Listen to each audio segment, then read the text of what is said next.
एक समय बृहस्पति जी ब्रह्मा जी से बोले, हे ब्राह्मण श्रेष्ठ, चैत्र व आश्विन मास के शुक्ल पक्ष में नवरात्र का व्रत और उत्सव क्यों किया जाता है? इस व्रत का क्या फल है? इसे किस प्रकार करना उचित है?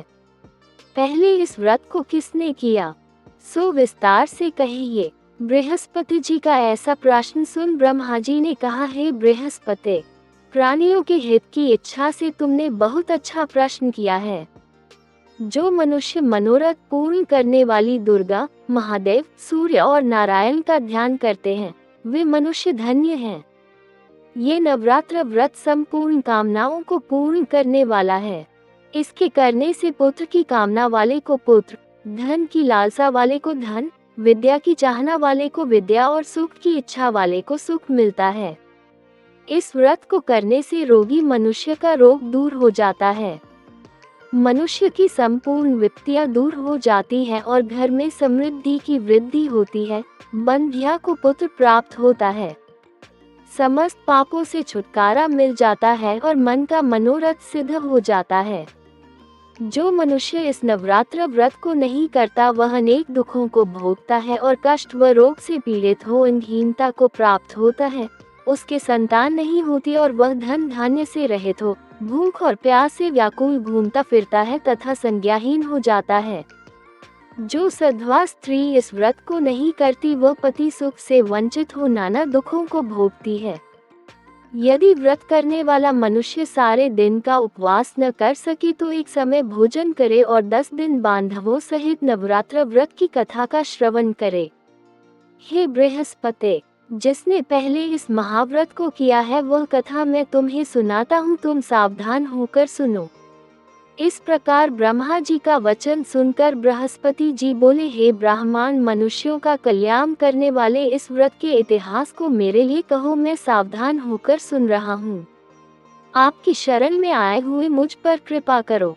ब्रह्मा जी बोले, प्राचीन काल में मनोहर नगर में पीठत नाम का एक अनाथ ब्राह्मण रहता था।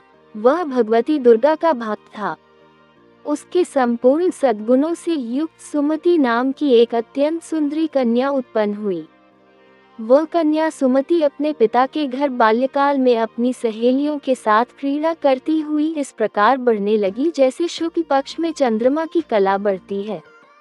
उसका पिता प्रतिदिन जब दुर्गा की पूजा करके होम किया करता, वह उस समय नियम से वहां उपस्थित रहती।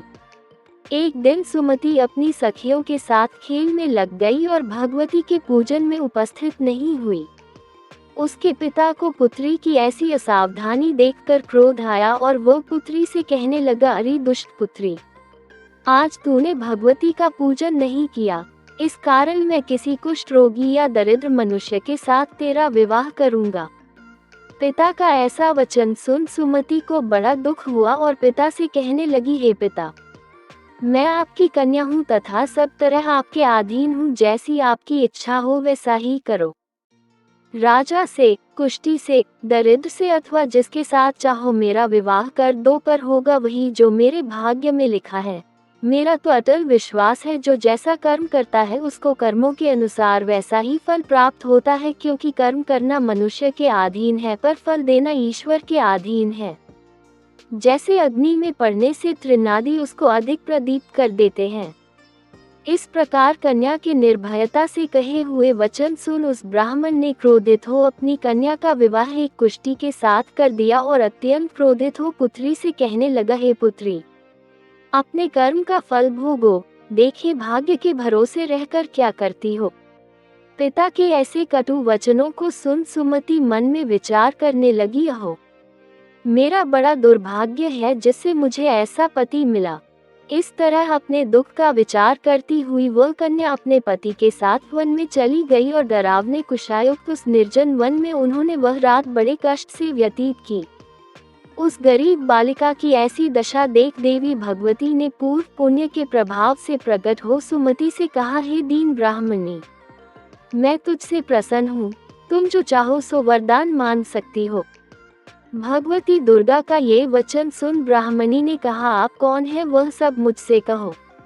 ब्राह्मणी का ऐसा वचन सुन देवी ने कहा कि मैं आदि शक्ति भगवती हूँ और मैं ही ब्रह्म विद्या व सरस्वती हूँ। प्रसन्न होने पर मैं प्राणियों का दुख दूर कर उनको सुख प्रदान करती हूँ। हे ब्राह्मणी, मैं तुझ पर तेरे पूर्व जन्म के पुण्य के प्रभाव से प्रसन्न हूँ। तुम्हारे पूर्व जन्म का वृतांत सुनाती हूँ, सुनो। तू पूर्व जन्म में निषाद भील की स्त्री थी और अति पतिव्रता थी। एक दिन तेरे पति निषाद ने चोरी की। चोरी करने के कारण तुम दोनों को सिपाहियों ने पकड़ लिया और ले जाकर जेलखाने में कैद कर दिया। उन लोगों ने तुझको और तेरे पति को भोजन भी नहीं दिया। इस प्रकार नवरात्र के दिनों में तुमने न तो कुछ खाया और न जल ही पिया। इस प्रकार 9 दिन तक नवरात्र का व्रत हो गया। हे ब्राह्मणी, उन दिनों में जो व्रत हुआ, इस व्रत के प्रभाव से प्रसन्न होकर मैं तुझे मनोवांछित वर देती हूँ। तुम्हारी जो इच्छा हो सो मांगो। इस प्रकार दुर्गा के वचन सुन ब्राह्मणी बोली, अगर आप मुझ पर प्रसन्न हैं तो हे दुर्गे, मैं आपको प्रणाम करती हूँ। कृपा करके मेरे पति का कोढ़ दूर करो। देवी ने कहा, उन दिनों तुमने जो व्रत किया था उस व्रत का एक दिन का पुण्य पति का कोढ़ दूर करने के लिए अर्पण करो। उस पुण्य के प्रभाव से तेरा पति कोढ़ से मुक्त हो जाएगा। ब्रह्मा जी बोले, इस प्रकार देवी के वचन सुन वह ब्राह्मणी बहुत प्रसन्न हुई और पति को निरोग करने की इच्छा से जब उसने तथास्तु, ठीक है, ऐसा वचन कहा, तब उसके पति का शरीर भगवती दुर्गा की कृपा से कुष्ठ रोग से रहित हो अति कांतिवान हो गया।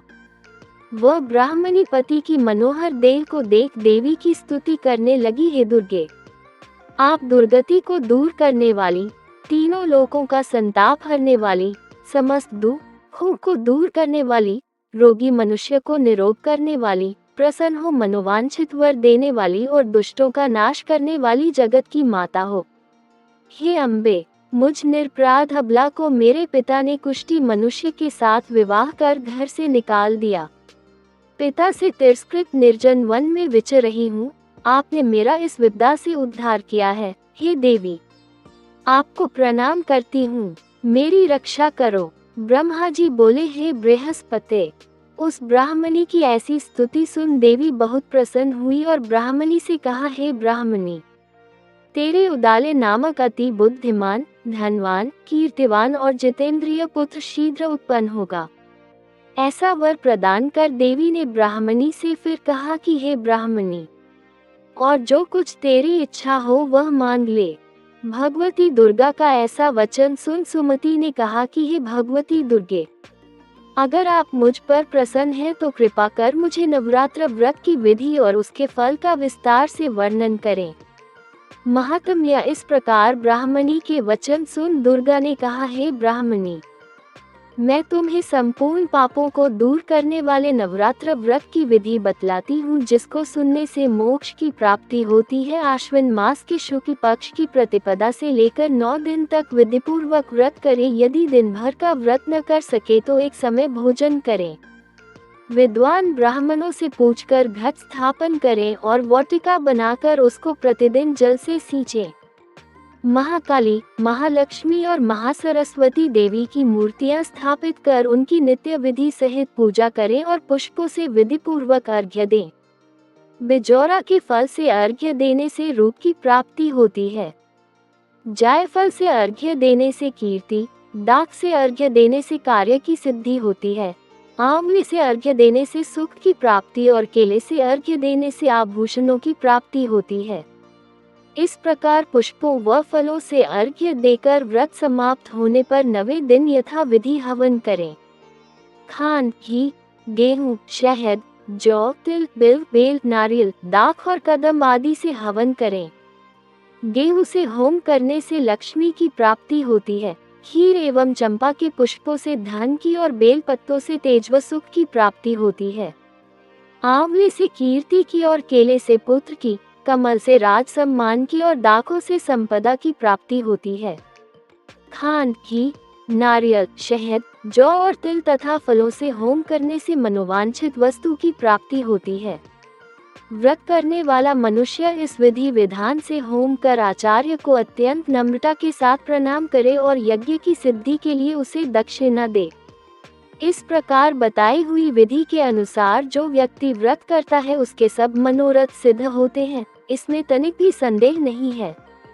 इन 9 दिनों में जो कुछ दान आदि दिया जाता है उसका करोड़ों गुना फल मिलता है।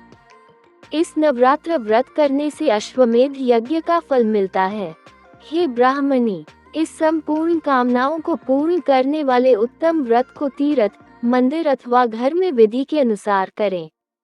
ब्रह्मा जी बोले, हे बृहस्पति, इस प्रकार ब्राह्मणी को व्रत की विधि और फल बताकर देवी अंतर्ध्यान हो गई। जो मनुष्य या स्त्री इस व्रत को भक्तिपूर्वक करता है वह इस लोक में सुख प्राप्त कर अंत में दुर्लभ मोक्ष को प्राप्त होता है। हे बृहस्पति, यह इस दुर्लभ व्रत का महात्म्य है जो मैंने तुम्हें बतलाया है। ये सुन बृहस्पति जी आनंद से प्रफुल्लित हो ब्रह्मा जी से कहने लगे कि हे ब्रह्मन, ने मुझ पर अति कृपा की जो मुझे इस नवरात्र व्रत का महत्व सुनाया। ब्रह्मा जी बोले कि हे बृहस्पति, ये देवी भगवती शक्ति संपूर्ण लोकों का पालन करने वाली है। इस महादेवी के प्रभाव को कौन जान सकता है। बोलो देवी भगवती की जय।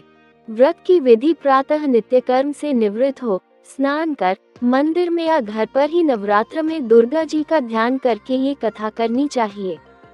कन्याओं के लिए यह व्रत विशेष लाभदायक है। श्री जगदम्बा की कृपा से सब विघ्न दूर हो जाते हैं तथा सुख समृद्धि की प्राप्ति होती है। प्रार्थना। हे परमेश्वरी, मेरे द्वारा रात दिन सहस्त्रों अपराध होते हैं, यह मेरा दास है, समझकर मेरे अपराधों को क्षमा करो। हे परमेश्वरी, मैं आह्वान, विसर्जन और पूजन करना नहीं जानता, मुझे क्षमा करो। हे सुरेश्वरी, मैंने जो मंत्रहीन, क्रियाहीन, भक्तियुक्त पूजन किया है वह स्वीकार करो। हे परमेश्वरी, अज्ञान से, भूल से अथवा बुद्धि भ्रांति से जो न्यूनता अथवा अधिकता हो गई है उसे क्षमा करिए तथा प्रसन्न होइए। जाप मंत्र वही क्लीं चामुंडाय विच्चे नमः। मनोकामना सिद्धि के लिए इस मंत्र को 108 बार या सुविधा अनुसार जाप करें।